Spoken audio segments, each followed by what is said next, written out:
What's up, Shadow Priest? Today we're talking about how to do crazy damage while getting trained. Maybe even talk a little bit about how to survive a little bit as well, and how to control your positioning when getting trained by 2 melee. And first off, we just want to make sure we're playing this talent every game versus 2 melee. Driven to Madness, while Void Form is not active, being attacked will reduce the cooldown of Void Eruption by 3 seconds. This is going to make it so if you get kicked while you're casting it, as long as they hit you while you're casting, which they will be because they're kicking you, it's going to instantly reset that kick and you can cast it again. So typically what will happen in an arena game is I'll walk out, I'll start casting Void Form, I'll get kicked, and then I'll instantly cast it again, I'll get kicked, and I'll instantly cast it again, and then boom, I'm in Void Form and there's no kick, so I can just start, targeting everything and casting, and everything is all good because they've kicked twice, and I'm actually technically not interrupted. It stops the cast, but it doesn't lock you out on Shadow. You might want to be a little cautious because you can't disperse while this is happening, but if you do it at like 100% HP as soon as the game starts, you should be okay for the most part. So let's hop into some games and see how we get it done against the 2 melee.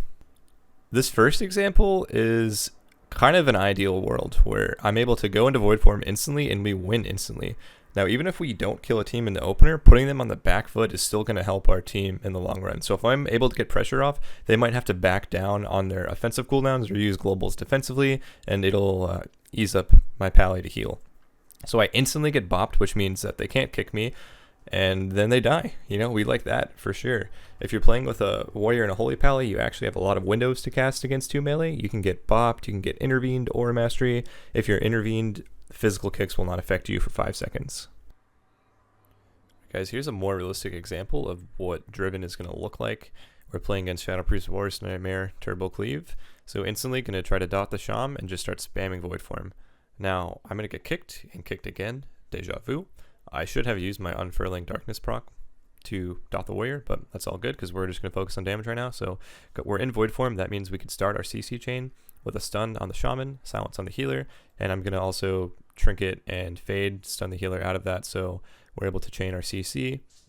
We don't really force too many cooldowns here, but it's good that we've gotten pressure off the bat, and I'm able to start moving and kiting away. So this is also the Spooky Man special. I took the foresight to rocket jump and just run all the way over here because the healer is playing on this pillar over here. I don't know if you can see the little marker, and I'm going to run them over here. So the only way the healer can heal them is if he has to cross my healer and like wiggle throughout this open space. My healer's playing Repentance, so what we could do is just drag them away and force healer off the pillar. Force Repentance would be really sick. All the while I'm in Void Form spamming my instant cast, so getting Void Bolts off cooldown, making sure to use my Insanity when I'm feeling confident that we can do some damage. I'm intervened, so that means I can free cast. Again, intervene stops all physical kicks. The warrior actually pummels into it, and that's going to transfer the pummel to the warrior. So any physical kick, monk kick, rogue kick, warrior red, all that stuff is absorbed. The shaman can shear me through intervene, but that's fine. He shears me on MD, no worries. We're able to just sit here and start spam casting now that there's no interrupts. Gonna try to put out some pressure here. I PI, try to get the mind games off during the setup. We get it. This guy's in a lot of trouble here. We were able to get that Repentance, by the way, because we forced the healer off the pillar. Otherwise, I don't think that Repentance ever happens. Trying to get more pressure. I probably should have silenced off of that to keep the CC going, but it looks like we're going to get more CC here. Our warrior fears since I got Tremor earlier. I'm already in my second Void Form of the game, by the way. Driven is so sick. I would not have had that up.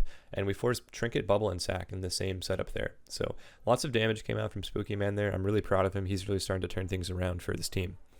Now that our CC attempt is over, it's 100% unlikely that we kill them through 100% Sack. So Spooky Man is running away from the healer again. He's just trying to get the hell out of there. So based on where the healer's playing, the best thing for me to do is to run over this ledge and jump down and go over here. That's going to again force him to squiggle out here, potentially get Repentance, and then we can win during the next CC chain because both him and the shaman have no trinkets. So I'm going to keep hopping down here. I have to be really careful with my cast right now. If I'm like 50% and they have their cooldowns, I really don't want to do that driven thing where we start spam casting. You want to do that towards 100% HP or you're going to be in big trouble. Getting some good cast going here. I'm intervened, so this is again an opportunity where I can free cast, but unfortunately I use 4 globals to kill 4 totems, and that's just the way it is against shaman sometimes. So now I've got Void Form back up. Again, we don't want to get kicked at 20% life, so we get called to disperse by the healer. Totally admirable. Do it. Gonna keep trying to use my positioning to make them go in a bad spot. Once I get the void form off, there's no interrupt, so I can reapply my dots. Healer's in the middle of the map. I see he's got Aura Mastery, so I'm gonna stun him instead of silence him first. When the stun is over, his Aura Mastery will be gone, and we can silence and maybe even, get a W here. There's grounding. I really want to mind games the Shaman, but they have kicks. We get the kick intervened again, so we know we can free cast. I've got that little aura up to show me. The Shaman walls. Don't have a ton of CC here for him. Okay, we do get a fear. That's sweet. I think I'll mind control the healer because there's no interrupts. I get pummeled a second in. He dispels VT into the Hodge, and we win. Now, take a look at the damage, though. Spooky Man had 3 Void Forms that game. He kept up with the Shaman. We were going like toe-to-toe for DPS. 2.2k DPS. That's really not bad for getting trained as a Shadow Priest. The Warriors did more damage than me, but, that's expected. They're both sitting battle all game and cleaving. Going to be hard to outpressure them. But because we were able to spam Void Form and get 3 Void Forms out in this game, we almost had a 4th one. This clip is only 3 minutes long. Now, Void Form's a 1.5 cooldown, so in a normal game, I would have only gotten 2 Void Forms off. So we may have not forced cooldowns on that one setup where the Pally Trinket bubble sacked because my Void Form would not have been up yet at that time. So that's a good example of how good Driven is because it's always reducing Void Form cooldown. You can get 2 kicks out of the way, spam instant cast, and put out tons of consistent pressure for your team. Right, in this next example, we actually tried playing Void Origins and Driven to Madness, and I actually didn't like it because one thing that Driven is really sick for is just getting those 2 kicks out of the way. Like I said, you get kicked twice, you still get the cast off, and then you're in Void Form with no interrupts for 12 seconds. So I tried instant Void Form to see if I could put out more pressure here, but honestly, it didn't feel as good with my DPs being so short. I feel like my consistent damage wasn't as strong. We're getting cleaved super hard here, so Spooky Man needs to do his best to get out of this situation. He's going to fade to stop all the damage, I guess, and I spam Shadow Man the Pally with Aura Mastery while they're targeting him, and they don't even kick me. So we're chilling right now. We faked Reflect and Interrupt, so maybe we can get a Mind Games off, potentially. Still have to get through the DK's kick. Just kidding, Aura Mastery's up, we can cast. Get kicked at the end. Spooky Man just wants to run them away from their healer so that they can, so the healer can actually come out and get repped. We want to get those Repentances to win in this comp a lot of the times. I'm constantly using my positioning to make the healer have to move, try to line him with a waterfall. He hops down to avoid Repentance. Now I should instantly be trying to go somewhere else, but we're in our second Void Form of the game. Purge the Bop, just start cranking instant damage as much as possible. And it's actually crazy, by the way, that 40 seconds into the game, we have a second Void Form. So that's why this talent is so awesome.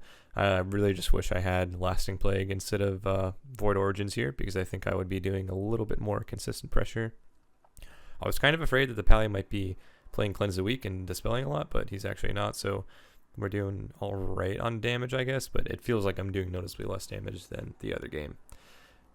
Now they're trying to cleave, so I run away, grip the Paladin, always looking to help your boys out when they get stunned up and, they're in trouble, so gotta be really careful of the Pally dying in this matchup. Use Dwarf Shadows to create distance, there's no interrupts, and they don't even bother chasing me, they just instantly switch to the Pally, which is fine. I'm able to sit back here and free cast. He gets hodged, MD from afar, no interrupts, no cross EC, so we're definitely chilling there.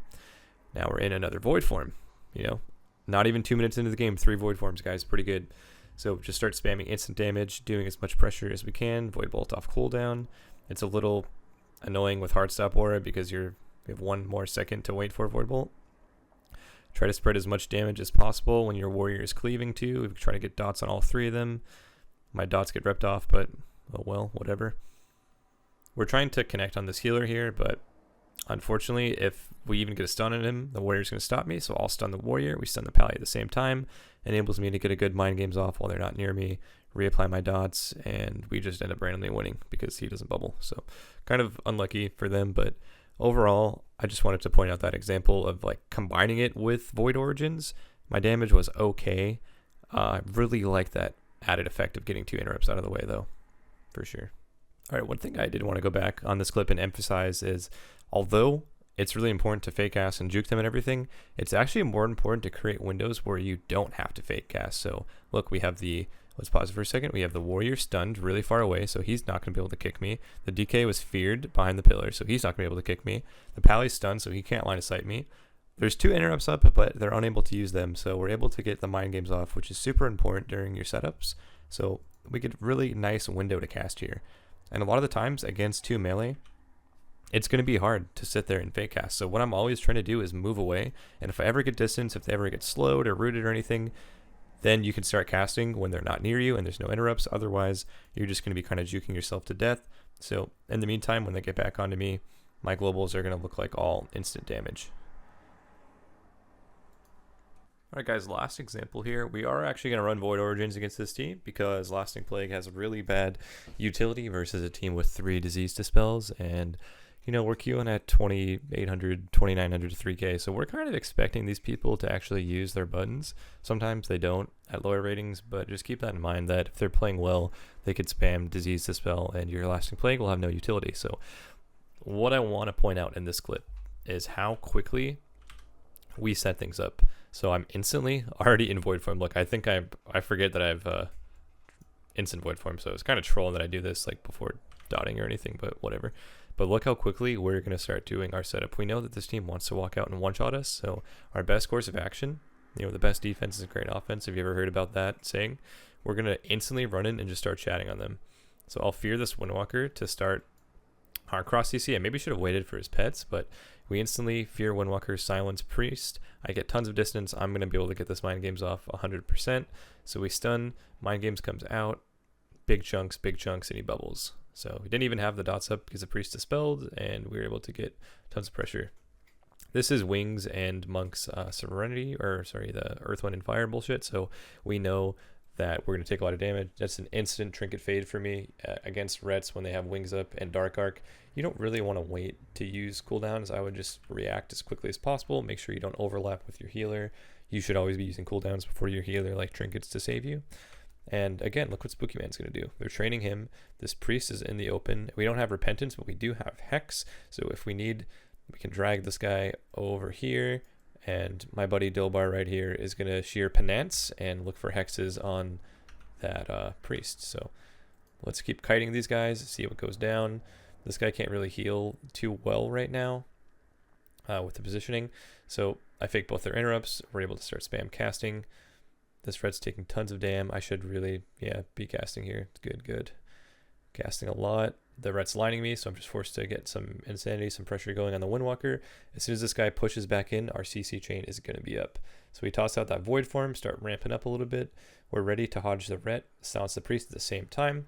Now this is pretty crucial because the Ret can always sank the Priest out of CC. I think the Priest is waiting to get sanked because he trinkets super late here. So anytime you're playing against Rep Alley and you want to kill him, it's always got to be stun on the Ret with your CC on the Priest. Otherwise, the Rets will dispel your CC every time. Their Sank is a 45-second cooldown, and so is their CC. So we kind of have to cover that every time. And I guess we just win there. You know, Priest didn't trinket fast enough, and we get the dub. But even if we, hadn't won there, we were on course. Or even if they survived, we were on course to win that game. Look at my cooldowns. We still have Disperse. We still have Link. We still have the Reds like Bubble. I mean, I don't know if you already bought me or not, but there's a good chance we just win that game. Right, that'll pretty much be it for this video. Just want to pay attention to how quickly we're doing our setups. We're always trying to force cooldowns as soon as we can because we know we're on a timer against melee cleave. So against this team, we instantly get our CC with our double stuns, and we're able to put out tons of pressure. Forest Sacrifice, which is one of their biggest cooldowns.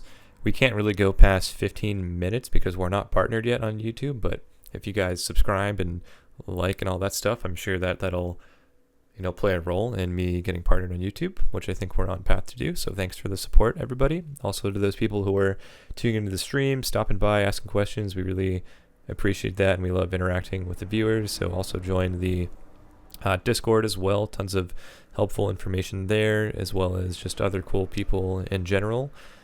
And yeah, guys, that's it. Hopefully this helps against melee cleaves, man. I think I struggle against melee cleaves a lot too, but some of the stuff we talked about in this video with positioning and talent choices and global cooldown usage and CC, this stuff is really going to help you seal those kills against double melee. So yeah, thanks so much for watching, and stay tuned for the next video. You can always leave feedback or tell me what you guys need to see. I feel like the double melee thing was definitely needed to come out because I get questions about that every time. So if there's any other high demand videos, we'll put that first in the queue.